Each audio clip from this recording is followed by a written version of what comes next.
కీర్తి హరీషులు కలిసి గుడిలో పూజ చేయించటం కోసం సిద్ధు తులసి ఇద్దరూ కలిసి ప్లాన్ చేస్తారు.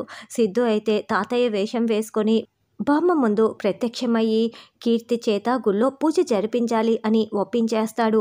ఇదంతా చాటుగా చూస్తున్న తులసి చాలా సంతోషపడుతూ ఉంటుంది. అలా తులసి సిద్ధుల ప్లాన్ ప్రకారం ఎలాగైనా సరే కీర్తి పక్కన హరీష్ కూర్చొనే పూజ చేయాలి అని గుళ్ళో కూడా వేరొక కొత్త ప్లాన్ని అమలు చేస్తూ ఉంటారు. అవును తులసి, కీర్తి పక్కన ఖచ్చితంగా హరీష్ బావనే కూర్చొని పూజ చేస్తాడు.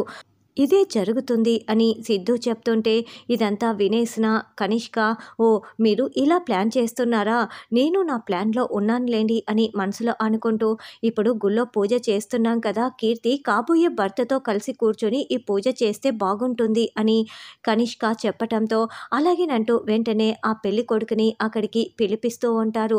దాంతో తులసి సిద్ధు ఏం చేయాలని మళ్ళీ ప్లాన్ కోసం ఆలోచిస్తూ ఉంటారు. ఇక్కడ పూజ చేసేటప్పుడు వాళ్ళు ముఖానికి గంధం రాసుకొని వచ్చి ముసుగు వేసుకొని పూజలో కూర్చోవాలి అని ఒక మెలిక పెడతారు. ఆ ప్లాన్ ప్రకారం గంధంలో మత్తు పొడిని సిద్ధు కలిపేస్తాడు. ఆ పెళ్లి కొడుకు కాస్త అక్కడికి వచ్చి ముఖానికి గంధం రాసుకునేటప్పుడు ఇదేంటి ఏదో ఒక స్మెల్ లాగా అనిపిస్తోంది అని వాసన చూస్తాడు.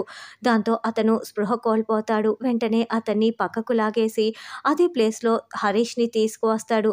చూడన్నయ్యా, నువ్వు ఆ గంధం రాసుకొని తలపాగా పెట్టుకొని ముఖం ఎవరికి కనిపించకుండా కీర్తి వదిన పక్కన కూర్చొని పూజ జరిపిస్తున్నావు అని తులసి చెప్తుంది.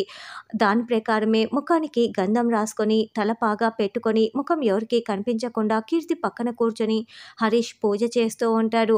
మరి పూజ పూర్తయ్యే లోపల హరీష్ దొరికిపోతాడా అన్నది రానున్న ఎపిసోడ్లో తెలుసుకుందాం.